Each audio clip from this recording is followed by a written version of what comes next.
Bonsoir chers compatriotes, bonjour chers compatriotes, tout dépend de l'heure pendant laquelle vous nous suivez ou vous allez nous suivre. Nous, c'est Vent Nouveau en RDC, un cadre qui nous permet d'échanger, de développer, de débattre les questions de l'RDC, de comprendre ce qui se passe dans notre pays. Nous sommes tout simplement les amoureux de la RDC parce que nous savons que même si le bon Dieu me donnait 100 ans, il me donnait 200 ans, un jour je passerai. Mais quelles sont les traces de mon passage sur cette terre? Quel pays allons-nous léguer? La RDC nous appartient tous. Alors ce soir, nous avons quelques questions à débattre. Je ne suis pas seul, j'ai mes deux invités, des hommes bien, avec qui on va échanger pour essayer de décortiquer les questions de l'heure, les questions d'actualité. Juste à ma droite, à ma gauche plutôt, que dis-je? Juste à ma gauche, nous avons un homme de Dieu, lui c'est l'apôtre Gerclade Caleb Elelikia.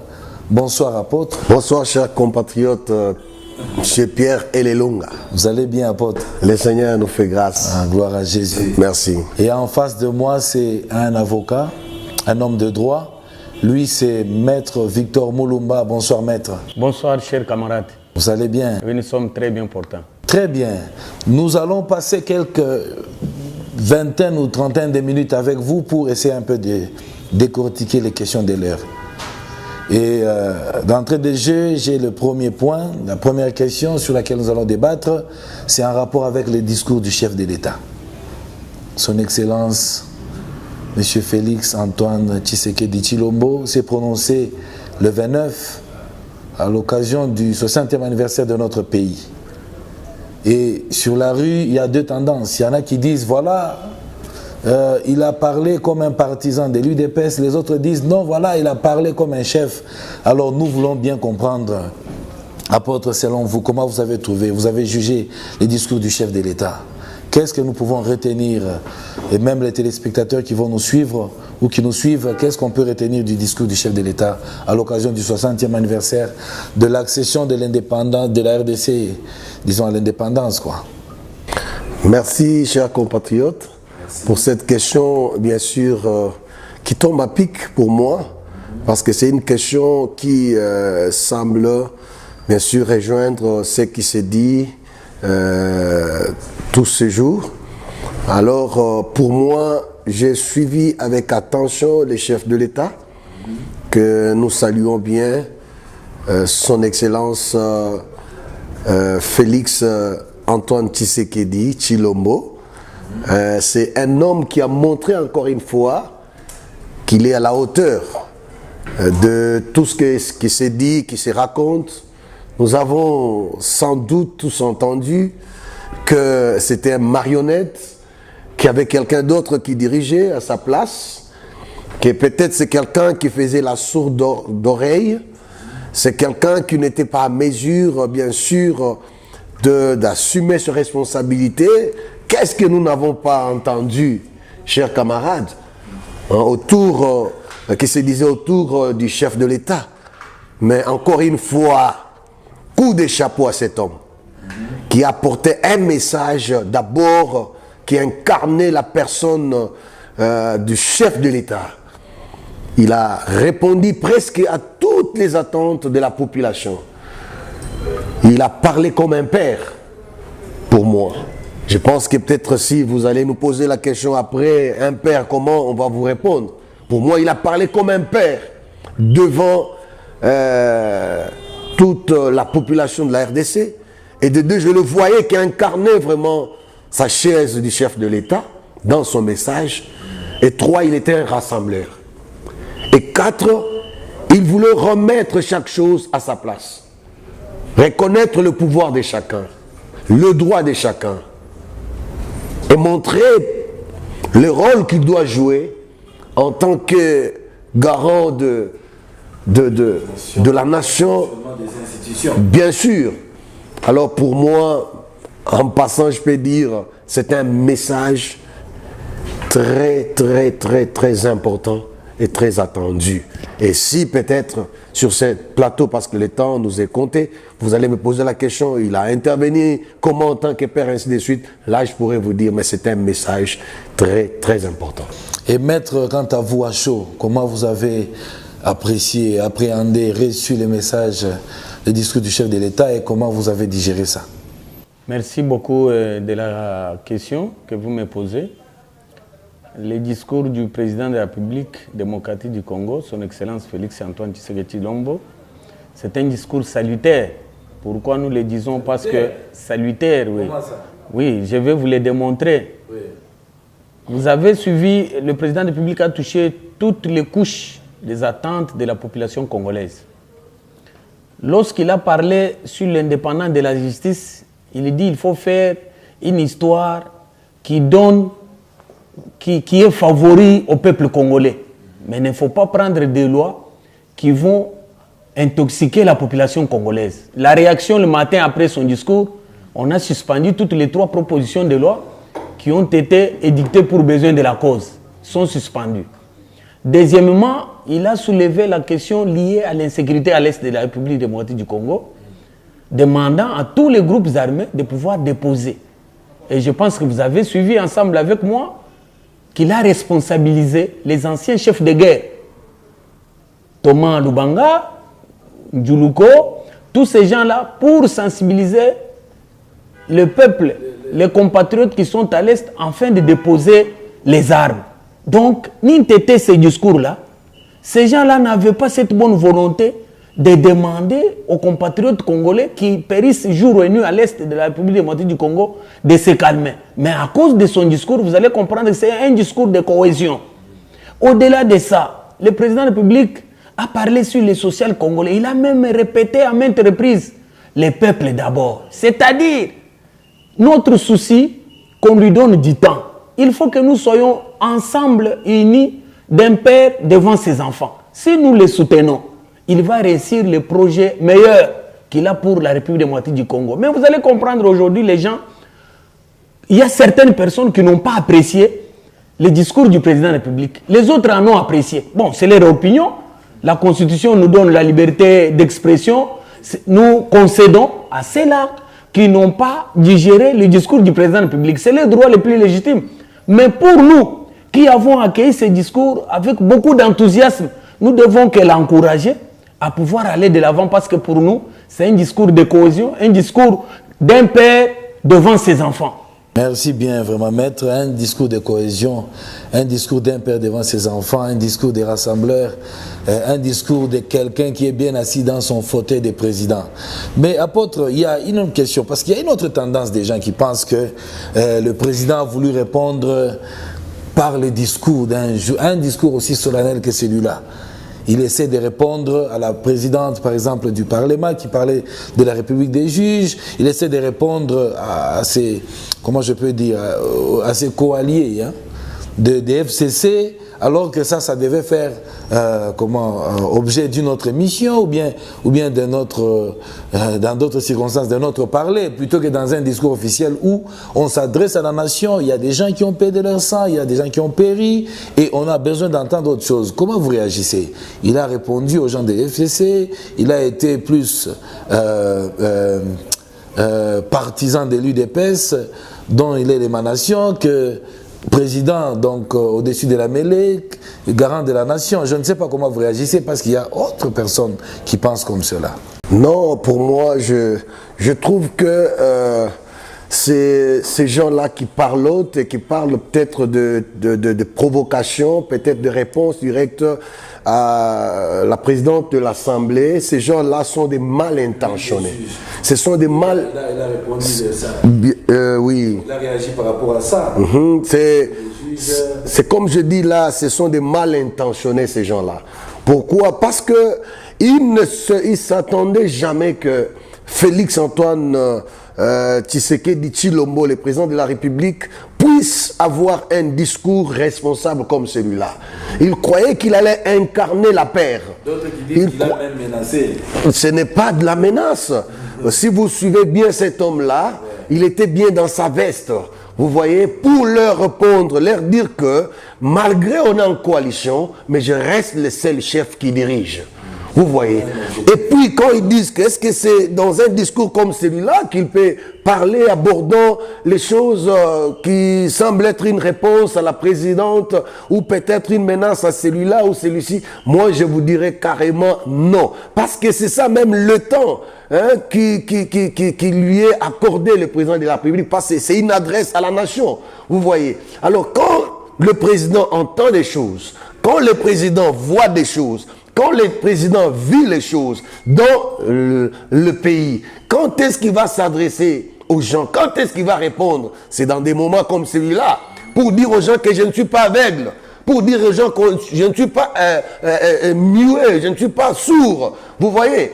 Alors, il a parlé pour dire à ses enfants que ne vous laissez pas intimider par des gens qui croient que je n'existe pas, par les gens qui croient qu'ils peuvent parler comme ils veulent et moi je ne peux pas réagir. Je suis là, je vois. Et quand vous suivez très bien, il a même dit, je vous ai dans mon cœur, je ne vous oublie pas, je pense à vous. Vous voyez, c'est un papa. Il veut rassurer, je m'excuse, il veut rassurer bien sûr sa population de son existence. Il veut leur dire que je suis là. Tout ce qui se dit que vous entendez, qui vous fait mal, qui vous faut très très mal, là, je les entends aussi comme vous. Et je suis là pour travailler. Et c'est comme ça que Maître a bien dit, après son discours, vous avez vu des réactions. Alors ne nous fions pas à ce qui se raconte. Ce sont des gens qui se sentent déjà menacés, les gens qui se sentent mal à l'aise parce que l'état des droits a commencé. Nous voyons un discours responsable. Nous retrouvons le président que nous attendions, le président que nous avons voté, le président que le peuple attendait. Nous le retrouvons avec un discours responsable, un discours d'un chef. C'est ça. En tout cas, merci beaucoup, apôtre. Maître, je ne sais pas comment vous allez réagir par rapport à cette même question. D'ailleurs, quand j'ai suivi l'introduction même de son discours, avant peut-être de parler de Kasavubu et Lumumba, il a dit « Notre pays est toujours objet de complots avec les gens de l'extérieur, mais malheureusement aussi avec quelques personnes de l'intérieur. » Alors, je ne sais pas comment vous réagissez.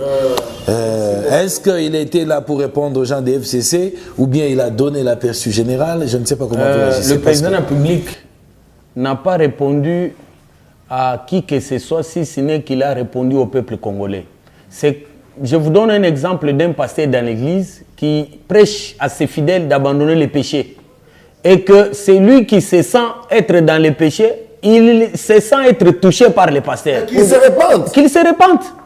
Donc, le discours du président de la République concerne tout le monde. Maintenant, ceux-là qui se sentent être lésés dans son discours, ils doivent se repentir. Ils doivent changer la casquette pour dire... Il m'a dit, bien sûr, il a dit, je ne veux pas, je vais citer le verset biblique, vous comprenez? qui dit, je ne veux pas la mort d'un méchant. C'est que je veux et que le méchant puisse changer. Et qu'il change. Voilà. Oui, donc, le président parce public, que s'il ne change pas, voilà, il va croiser la vigueur de la loi. Donc, en d'autres termes, le président public a besoin de tout le monde. C'est celui qui se sent être lésé, qui doit changer et adopter une attitude d'un responsable. C'est ça la conclusion du discours du président de la République. Vous allez comprendre qu'après son prononcé, il y a eu des choses qui ont changé. À l'Est maintenant, ceux-là qui ont été, entre autres, les Thomas, Lubangue et les consorts, ils ont commencé déjà à sensibiliser la population locale à pouvoir abandonner la guerre et les rassonner et entamer les chemins de la paix. Donc le président public a besoin de la paix en RDC, il a besoin de la paix dans son pays, il a besoin que tout le monde vive parce que vous comprenez qu'aujourd'hui, les social du peuple congolais n'est pas comme ce qui était prévu. Mais si le président se bat pour qu'un homme congolais, un citoyen congolais puisse vivre comme un citoyen congolais, on doit lui laisser le temps. Mais voilà qu'il y a ceux qui ne veulent pas que le président puisse travailler. Ce sont ces gens-là, à travers ces discours, que nous leur demandons de changer. Ils doivent se transformer.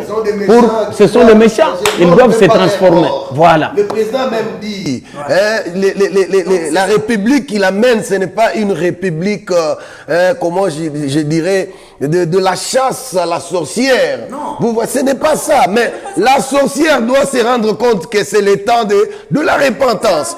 abandonnés pour vivre avec nous, c'est tout. Alors ils s'attendent, maître. Ils veulent à écouter les choses qui leur plaisent. Ils veulent structurer vraiment le président à leur image. Or, le président doit incarner la bonne gouvernance, n'est-ce pas? Il doit incarner les bonnes valeurs. Il doit incarner la bonne politique.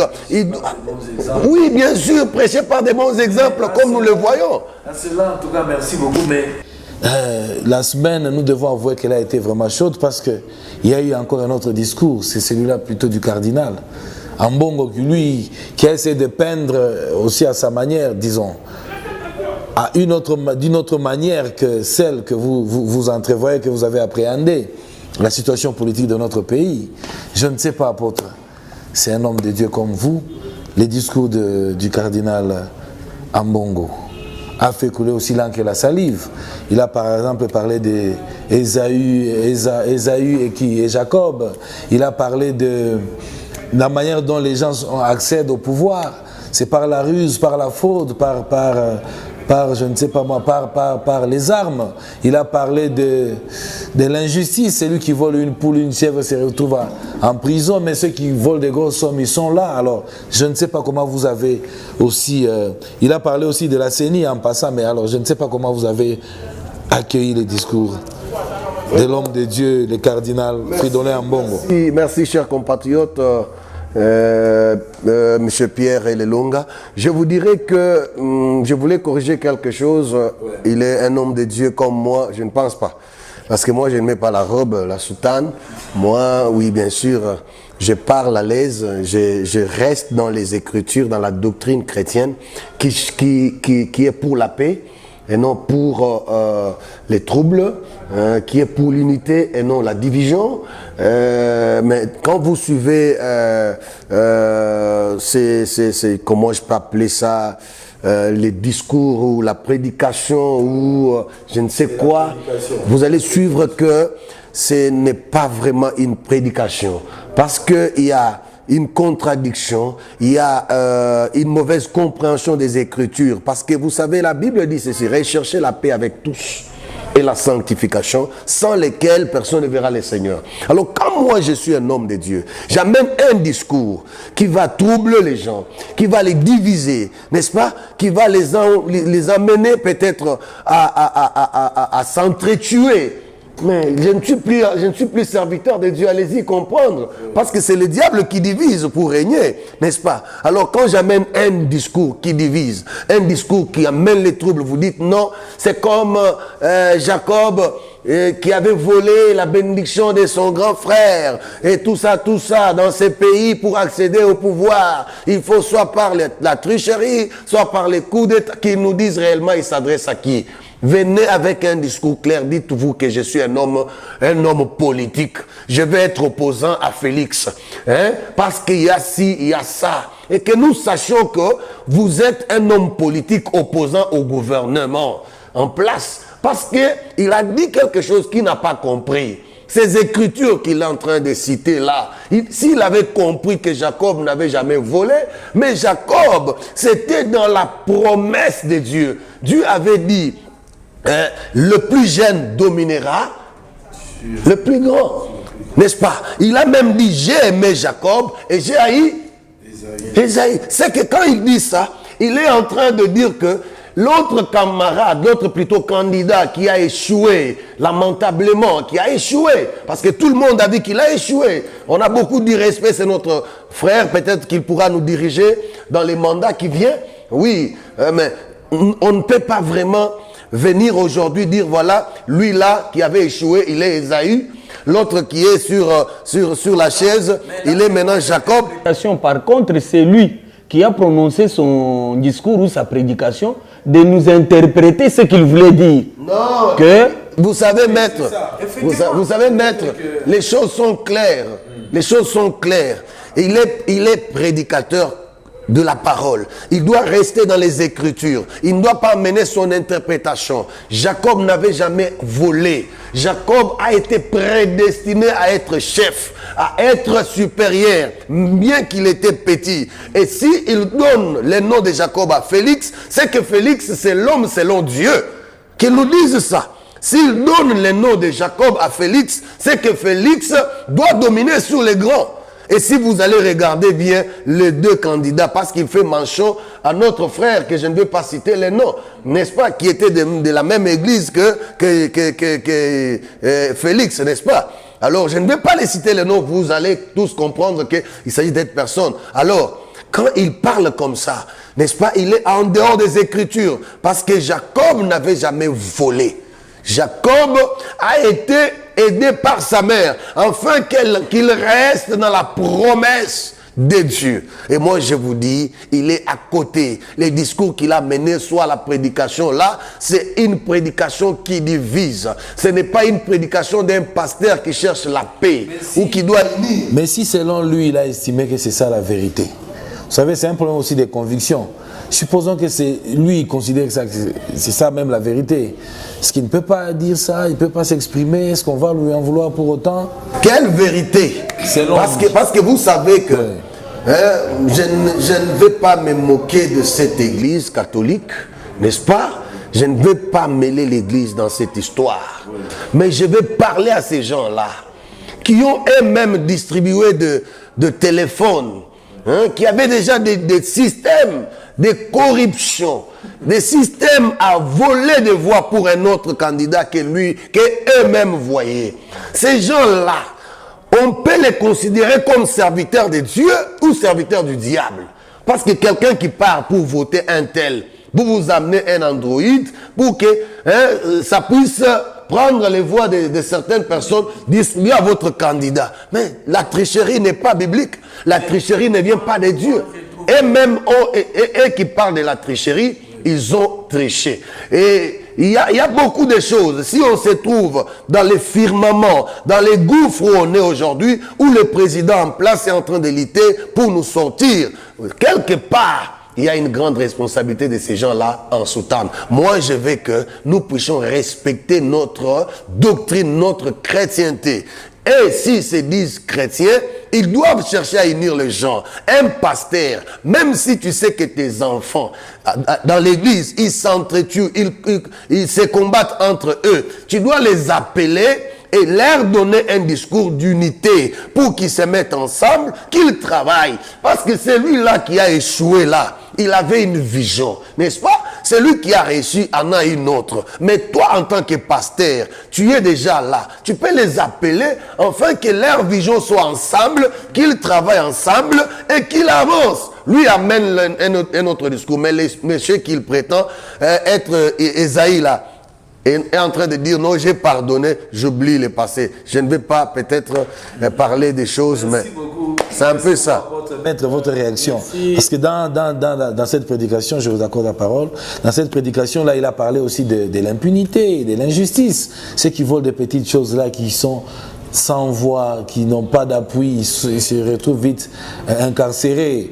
Mais les grands détourneurs là, de l'État, des grosses sommes, et ils sont, je ne sais pas même, donc le procès 100 jours ici apparemment c'est...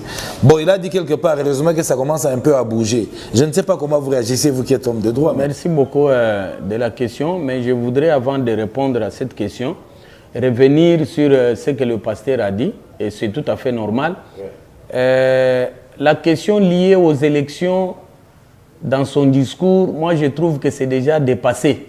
Nous ne sommes pas encore à l'étape où il faut rentrer en Égypte. Nous ne sommes pas à l'étape où il faut rentrer en Égypte et souffrir avec Pharaon. Nous sommes dans l'étape maintenant de Canaan, en d'autres termes. Donc, l'homme de Dieu, parce que c'est Dieu qui le connaît en ce titre, en cette qualité, moi je n'ai aucun droit de les dénigrer, c'est un homme de Dieu. Nous ne sommes pas là pour ça. Selon que Dieu le connaît, voilà.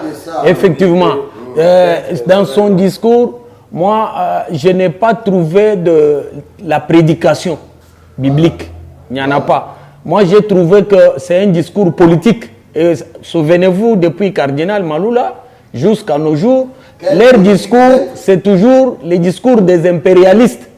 Ils tiennent ces discours pour le compte des Occidentaux. Alors nous, les peuples congolais, vous avez suivi dans les discours du président de la République, il a parlé, n'est-ce pas? Il a parlé déjà qu'avoir 60 ans, on n'est pas encore des petits, on est déjà mature.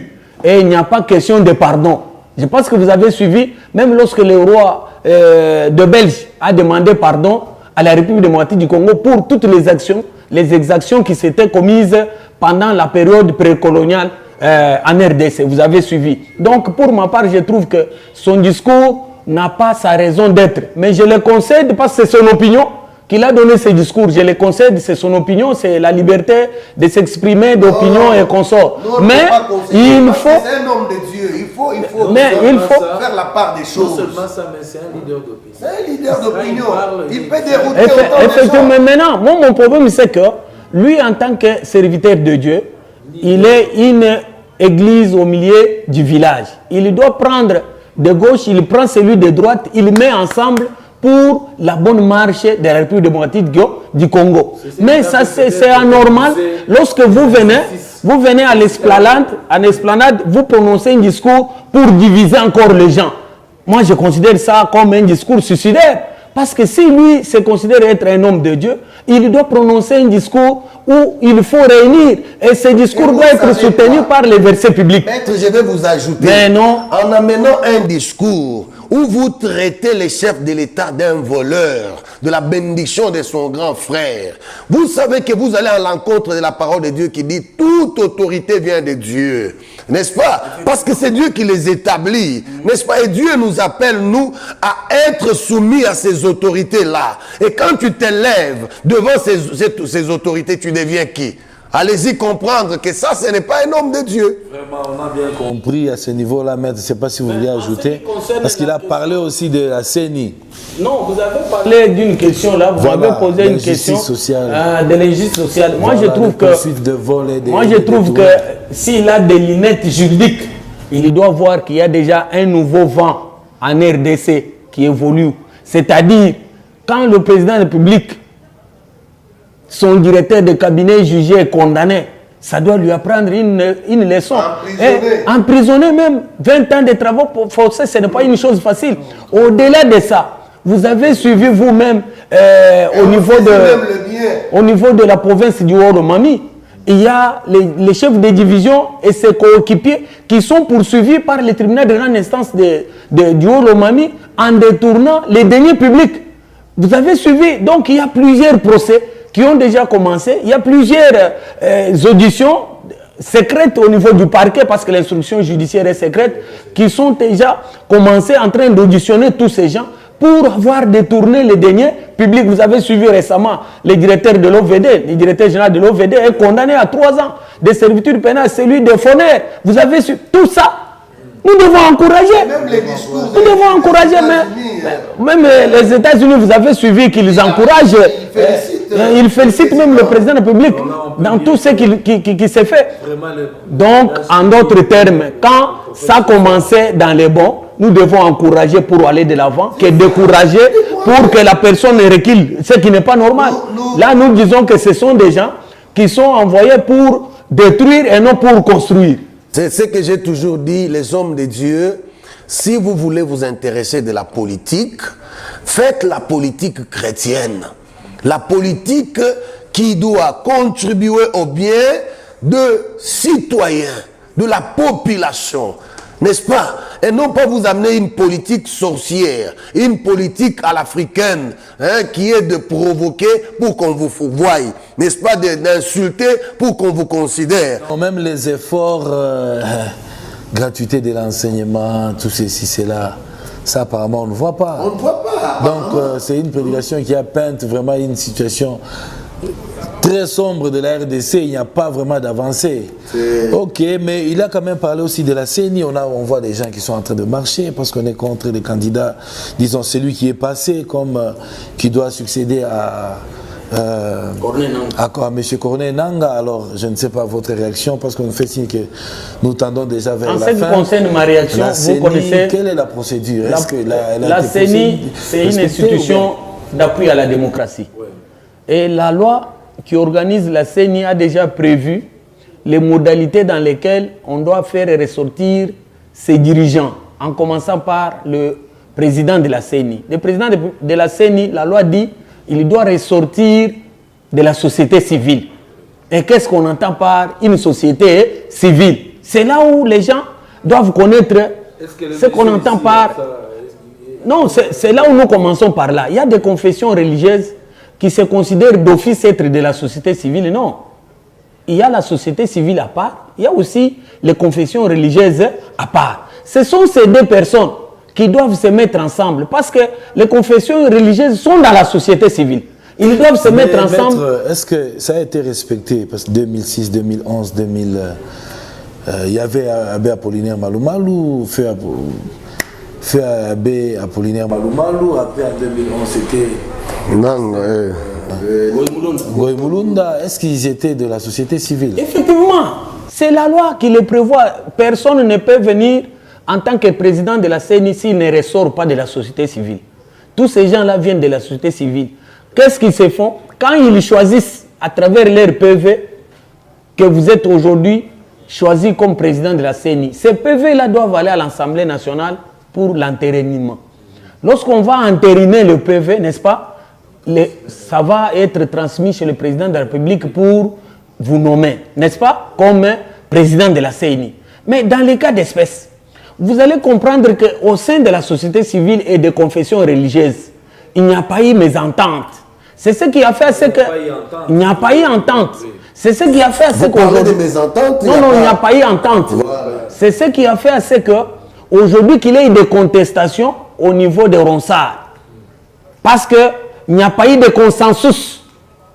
La voix de tout le monde. C'est ce qui fait qu'aujourd'hui, au niveau de l'Assemblée nationale, après que, à travers le PV qu'ils ont reçu, des confessions religieuses, ils ont entériné Ronsard comme président de la CENI. Qu'est-ce qui peut advenir? Parce que c'est une situation maintenant floue. Ce qui peut advenir, il appartient toujours à la société civile et aux confessions religieuses de se mettre ensemble. Mais apparemment, ils n'arrivent pas à se mettre ensemble.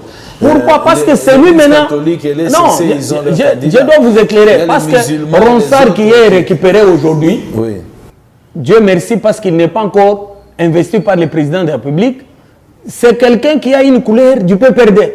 Ou du FCC. C'est quelqu'un qui a les compétences, parce que le PPRD... Non, mais les Congolais ont des compétences. Il n'y a pas seulement une seule personne qui a la compétence. Les Congolais ont des compétences. Il y a plusieurs personnes. Il y a plusieurs personnes qui ont été proposées à ces postes. Pourquoi elles ne sont pas prises? Il n'y a qu'une seule personne qui a une couleur politique du FCC qu'on doit prendre. Il doit sortir de la société civile. Alors, dans la société civile, il y a beaucoup de personnes compétentes qui peuvent gérer la présidence de la CENI. Donc, à ma connaissance, pour éviter le pire dans l'avenir, vous avez suivi le 9, l'IDPS vous a dit qu'il va marcher. SCOD de l'ancien bâtonnier Jean-Claude Mouyambo Kiassa, il va se joindre à l'IDPS pour marcher. Vous avez suivi, la société civile a promis aussi de marcher. Donc c'est pour dire qu'on ne veut pas. La voix du peuple, c'est la voix de Dieu. Lorsque le peuple dit, nous ne voulons pas X, nous voulons Y, nous devons aller dans la volonté du peuple congolais parce que c'est le peuple qui est souverain. Donc vous n'allez pas vous camponner pour dire non, non, le fait déjà de recevoir ces PV d'office, ça vient de la société civile et nous avons entériné. Non!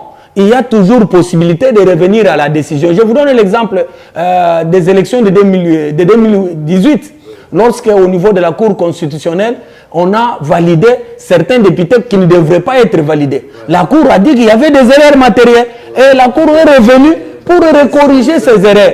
Mais à combien plus forte raison on peut corriger l'erreur d'avoir validé Ronsard et on valide une autre personne? Donc, à mon humble avis, il n'y a pas de péril en demeure.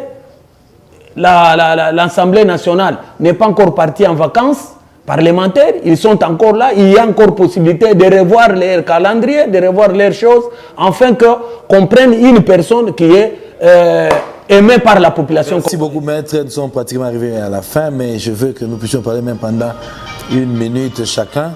Et ça, là c'est en rapport avec les candidats malheureux Martin Fayoulou, qui s'est aussi prononcé par rapport à l'indépendance, 60e anniversaire de notre pays. Comment vous avez réagi en suivant son discours, apôtre, pendant même 30 secondes, 1 minute? 30 secondes, 1 minute. J'ai d'ailleurs 2 questions. Il y a aussi finalement le vice-premier ministre et ministre de la Justice et garde des Sceaux. A-t-il démissionné ou bien il est toujours aux affaires? On a suivi même sur TV5, il a démissionné. Sur les réseaux sociaux, il a démissionné, mais lui-même a tweeté pour dire qu'il n'a pas démissionné. Alors, voilà, les 2 questions là. Moi, je voulais un peu brosser sur ce qu'il a dit. Oui, sur les candidats, disons, les présidents de la CENI, Ronsard. Je vous dis, selon ce qui se disait là, la réforme et tout ça, c'est là que la réforme devait commencer. Parce que quand la population commence à ne pas avoir confiance en une institution, vraiment, il y a bien des causes que l'on puisse statuer dessus et amener une bonne réforme et un changement, n'est-ce pas, que les autres attendent. Satisfaire sinon l'opinion. Oui. Parce que quand tout le monde dit non à quelqu'un, c'est qu'il y a des mauvaises tâches. Vous voyez, parce que ce sont les mêmes corps, ce sont plutôt les mêmes personnes qui se suivent et qui se succèdent, n'est-ce pas? On a eu beaucoup à critiquer les élections de 2018. Et ces Ronsard-là n'a pas seulement été en 2018, si vous suivez bien. Que voter, voilà, certaines langues, voilà. Certaines personnes. Et ce sont les mêmes personnes-là qui ont des tâches et c'est tout le monde qui en parle et c'est tout le monde qui voit. C'est là que la réforme devait commencer. Pour moi, le président de la République ne peut pas laisser passer cette histoire. Il ne peut pas signer cette histoire. Et si vous regardez... bien sûr, il y a... C'est le Parlement, c'est la réforme de la CENI. La réforme doit passer où? Qui doivent réformer la CENI? Je pense au niveau du Parlement. La réforme, le Parlement ne joue que le rôle, vous savez, dans la désignation de membres ou des animateurs de la CENI. On vous dit que le président doit ressortir de la société civile. Son fils doit sortir de la majorité et les autres de l'opposition. Donc, cette réforme-là est possible de le faire si la société civile est prête à mettre quelqu'un à la disposition de l'Assemblée nationale. Et à ce moment-là, on va entériner le PV de son élection et on passe maintenant au président de la République pour sa nomination. Mais dans les cas d'espèce, moi je trouve qu'ils sont allés vite en besogne. Il faut écouter le peuple. Qu'est-ce que demande le peuple? Et si le peuple vous dit, nous voulons Ronsard, oui, ils vont l'investir. Mais si le peuple a déjà donné son signal fort, que nous ne voulons pas de lui, comment expliquer que vous allez vous précipiter avec des choses, mais des choses pour lesquelles vous devez vous précipiter, l'Assemblée nationale ne se précipite pas. Mais vous allez voir des choses qui n'ont même pas leur raison d'être de se précipiter. L'Assemblée nationale est trop rapide. Mais je me demande pourquoi cette précipitation. Il y avait même, quand l'Assemblée nationale était en train de se précipiter, disons, la présidente était en train de se précipiter, n'est-ce pas, pour confirmer Ronsard, vous allez constater qu'il y a plusieurs députés qui étaient contre et d'autres qui étaient même sortis. Oui. Mais elle s'est entêtée pour faire passer cette histoire-là. Et vous allez voir que dans tout ça, il y a toujours quelque chose qui est caché. Ils veulent... Le fait que les autres députés soient sortis de la salle et que ceux qui sont restés aient continué jusqu'au bout, qui fait que maintenant la population se pose des questions. Vous savez qu'il y a une motion, qui a été soulevée là-bas par un député de taille, pas n'importe qui, hein. Je ne veux pas citer ici pour ne pas faire leur campagne, un député de taille qui a soulevé une motion, n'est-ce pas, qui allait en l'encontre avec la procédure et tout ça, mais elle a bafoué cette histoire-là et elle voulait atteindre son intérêt. Vous voyez, elle voulait atteindre son intérêt et cela a été fait. Mais qu'il sache, comme nous avons dit dans nos anciennes, nos émissions passées, qu'ils vont croiser la population dans leur chemin. Vous voyez, et la population ne leur laissera pas vraiment la tâche facile pour mettre l'homme qu'eux-mêmes veulent à la place qu'eux-mêmes veulent pour protéger leurs intérêts ou protéger leurs hommes, n'est-ce pas? Alors, c'est ça ce que je disais que, comme M. Pierre nous a dit ici que dans soit la prédication, soit les discours du prêtre, il avait aussi évoqué les problèmes des Ronsards. Ce sont eux-mêmes là, les messieurs là, le prêtre, et la société civile qui ont fait que le monsieur soit aujourd'hui validé, par exemple. Vous voyez, qu'il soit seul sur ces postes-là parce qu'ils ont amené les tribalismes. Et quand vous suivez les témoignages de tous ces gens, ça vient toujours de la même personne. Vous voyez, la même personne qui, maître, disons, M. Pierre nous a dit ici, n'est-ce pas, les prêtres, ils ont dit non, non, on ne peut pas laisser ces candidats parce qu'ils sont de la même famille que les chefs, disons, la même tribu que les chefs de l'État, il faut les écarter. Et vous savez, on a écarté pas mal de gens. Et ceux qui sont restés là, n'est-ce pas? Et vous savez que après les votes, on les a mis de côté, le monsieur est resté seul. Mais qu'est-ce qu'on allait faire? Alors, tout ça, c'est une carte qui a été mal jouée, n'est-ce pas? Et je dis encore une fois, un homme de Dieu ne peut pas mener une prédication de division, de tribalisme, de racisme, de ceci, cela. Non, on doit amener disons, un discours qui unit, comme j'avais dit au début. Alors, le monsieur de Ronsard n'est pas un homme qu'il faut, parce qu'il n'a pas un bon témoignage, parce qu'il a plusieurs tâches, parce que l'opinion ne veut pas de lui. Alors, si réellement la CENI, comme vous avez dit, est là pour appuyer la démocratie, ils doivent accepter aussi l'opinion de la population, n'est-ce pas? Alors, pour répondre au discours du candidat malheureux, notre compatriote M. Fayulu Martin, je dirais que son discours n'est pas du tout mauvais, mais ce n'est pas un bon discours.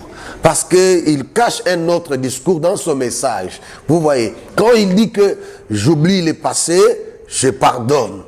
Quel passé qu'il doit oublier? Parce que là, il dit il oublie le passé, qu'ils nous disent que réellement il n'y a plus... Pour lui, le passé, c'est qu'il se considère président élu. Il pense que c'est lui qui avait gagné les élections. C'est pour cela que je vous ai dit, il n'y a pas la que ça. question liée aux élections, c'est déjà révolu. Quand les autres se sont désolidarisés après qu'ils aient signé, voyez tout ça. Peut-être c'est dans ce sens-là. Vous savez qu'il y a des choses là-bas. Il y a beaucoup de choses parce que ça ne fait pas notre débat, leur truc là de, je ne sais pas, c'était où en Belgique, la Genève. Et ils savent ce qu'ils ont fait, même lui là, il a trahi son frère. Alors c'est du passé. Alors, lui doit dire clairement aux gens que j'étais en train de faire le bruit inutilement. L'heure est venue d'arrêter ce bruit-là. Je comprends que j'avais échoué. C'est mon frère qui a réussi. Ceci doit faire aussi partie de notre culture. Reconnaître, oui, reconnaître quand même que, voilà, c'est ça même le fait. Donc, oui, c'est ça même qui fait l'homme d'État. Moi, je m'attendais qu'il allait dire, Monsieur le Président, je suis prêt à travailler ensemble avec vous pour l'évolution. Il ne cherche pas le boulot. Mais s'il ne cherche pas le boulot, qu'il reste dans l'opposition, qu'il se taise, mais qu'il soit au moins dans une opposition. On doit parler parce que jusque-là, il n'y a pas encore un vrai pardon. Disons, le porte-parole de l'opposition au Parlement, jusque-là, il n'y a pas encore. Non, il n'y en a pas encore. Ce n'était pas encore une question de l'air. C'est un homme intelligent, M. Fayulu. C'est un homme intelligent. Mais il doit arrêter de s'embrouiller pour rien. Nous avons besoin de cette intelligence au service de la population. Mais ce sont les gens qui se laissent traîner derrière. Ils croient qu'il y a encore de l'espoir. Or, en faisant ce qu'il est en train de faire là, il est en train de s'entacher encore. Le voix qu'il avait là, ça risque de baisser encore. S'il ne fait pas attention. Nous avons besoin, c'est notre fierté, c'est notre richesse, Martin Fayulu. Vous voyez, je ne fais pas sa campagne ici, mais je sais que c'est un homme intelligent. Et nous avons besoin de gens comme lui là, à côté de Félix, parce que c'est notre frère. Nous avons attendu longtemps un président qui incarne, n'est-ce pas, qui incarne vraiment nos valeurs, qui vient de nous. Je ne me moque pas des autres qui sont passés, je ne redoute pas, je ne refuse pas leur identité et leur appartenance à notre nation. Non, mais nous attendions un homme comme lui, transparent, un homme clair, un homme qui vient avec une autre vision des choses. Mais il faut accompagner un tel homme. Mais toi, tu viens là, tu dis, je pardonne, j'oublie les passés, mais je ne veux pas travailler avec ces gouvernements. C'est quoi ça? Il veut travailler quand? Il veut encore qu'on le vote demain. Merci beaucoup, apôtre. Et enfin, maître, vous parlez de Fayoulou et vous parlez aussi de le vice-premier ministre. Bon, ministre de la Justice. C'est un discours politique. Le vice-premier ministre et ministre de la Justice. Non, parlez de Fayoulou et puis vous allez chuter par ça. En ce qui concerne Fayoulou, je vous ai déjà répondu que c'est un discours politique. Par contre, quand quelqu'un pardonne, je vous donne un exemple, lorsqu'un père pardonne son enfant, il est capable de l'appeler, lui donner encore de l'argent, va m'acheter les biscuits, et l'enfant va l'acheter les biscuits en ramener au père. C'est-à-dire Des traités avec son fils. Voilà. Dans les cas d'espèce, vous allez comprendre que quelqu'un qui pardonne, il pardonne sur quoi? Et donc il doit être explicite, mais lui est implicite. Il pouvait même dire je demande pardon. Vous comprenez? Mais il n'a pas demandé pardon. Il n'a pas demandé pardon. Il n'a pas demandé pardon parce que pour nous, si nous rentrons, nous allons même plus loin, là où il disait au peuple congolais de ne pas aller aux urnes avec la machine à voter. Donc, c'est sur ça qu'il devrait demander pardon. Non, j'avais commis une grosse erreur, pardonnez-moi les peuples congolais. Non, on allait les pardonner. Il a dit qu'il devait s'amener avec nous n'avons pas une rancune contre lui. Nous devons que les pardonner. C'est un compatriote congolais et il n'a pas de problème avec les Congolais. Qu'il continue dans l'opposition comme il est dans l'opposition. Qu'il continue, mais moi j'aurais souhaité qu'il entre dans une opposition républicaine. Là où c'est positif, il encourage. Là où c'est négatif, il dit le contraire. Mais je ne suis pas le porte-parole du vice-premier ministre et ministre de la Justice pour savoir s'il a démissionné ou pas. Mais moi, ce que je sais que à la réunion de 38e réunion, présidée par le président de la République, il a été déconnecté. Pourquoi? Parce que jusqu'à présent... C'est un problème technique. Jusqu'à présent, il n'y avait pas question de problème technique. Il a commis une faute lourde. S'il était un employé dans une ou telle entreprise, il allait connaître un licenciement sans préavis. Donc, la faute qu'il a commise ne peut pas lui permettre de siéger ensemble avec le gouvernement congolais et cette réunion présidée par le président de la République. Impossible. Donc, ce que nous attendons pour ce moment, qu'il puisse déposer en bonne et due forme sa démission et ça encouragerait le peuple congolais et il sortira tête haute au sein du gouvernement Ilunkamba. J'ai dit et je vous remercie. Merci beaucoup, chers compatriotes, apôtres. Merci beaucoup, maître. Nous avons épuisé toutes les minutes, nous avons épuisé toutes les questions, du moins pour ce soir. Le premier point, ça concernait le discours du chef de l'État, le président de la République, son Excellence, M. Félix Antoine Tshisekedi Tshilombo. Et j'ai entendu, ce que nous pouvons retenir, c'est que c'était un discours qui était à la hauteur, un discours de rassembleur, un discours de responsable. Il a fait savoir à tout le monde qu'il était à l'écoute de la population, qu'il connaissait les soucis des uns et des autres, et que tout ce qui se disait, il entendait. Et qu'il a mis en garde les groupes armés. Il a même prêché. C'est quand il dit ces lois-là, parce que le peuple n'en veut pas, vous pouvez patienter avec ça. Vous sentez vraiment que c'est un président de la République qui a les soucis. Et il a dit le peuple d'abord. Cette phrase-là est revenue autant de fois.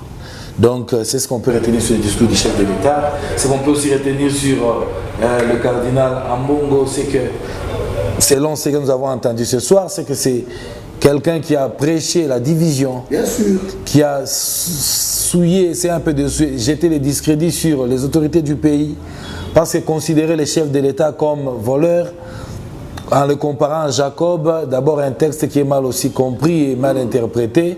Quelque part, je pense que ça choque. Quand vous lisez Romains 13, vous allez vous rendre compte que l'autorité, il faut les respecter, il faut l'honorer. Et je pense que les hommes de Dieu, de sa trempe, devaient prêcher beaucoup plus par des exemples.